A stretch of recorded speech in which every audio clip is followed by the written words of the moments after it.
តទាំងអស់គ្នាថ្ងៃចូលឆ្នាំតលេងណាដែរសម្រាប់ខ្ញុំតលេងខាងកែកកោះកង់ហើយទស្សនភាពនេះខ្ញុំនាំអ្នកទាំងអស់គ្នាជិះទូកមើលព្រៃកោងកាង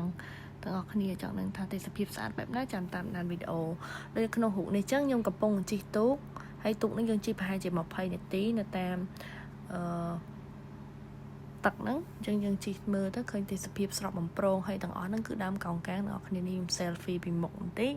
ហើយយើងជិះបន្តទៅទៀតមើលទេសភាពទាំងជិះទូកលេងតាមគង្គាតែម្ដង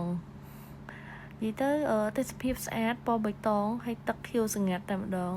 ហើយនៅកន្លែងនេះគឺយើងឆ្លងយើងដើរតាមស្ពានយោលគេទៅកាន់ព្រៃហ្នឹងអញ្ចឹងខ្ញុំចូលពីទូកហើយខ្ញុំដើរស្ពានយោលចូលទៅក្នុងព្រៃហ្នឹងហើយទាំងអស់គ្នាចាំមើលថាដើមឈើមិននេះនេះដើមកោងកាងឬដើមកោងកាងទាំងអស់គ្នាដើមកោងកាងហើយទាំងអស់គ្នាមើលបន្ថែមទៀតទៅគឺយើងដើរនឹងប្រហែលជាខ្ទង់ប្រហែល600ម៉ែត្រទៅដល់ខាងច្រកចេញវិញនេះស្លឹកកោងកាងហើយខ្ញុំឃើញទេសភាពស្អាតពេកក៏ថតបានពីបេប៉ោះដែរឲ្យទាំងអស់គ្នាមើលហើយនេះទូកដែលយើងជិះទៅរយៈពេល20នាទីហ្នឹងទេសភាពនៅជុំវិញហ្នឹង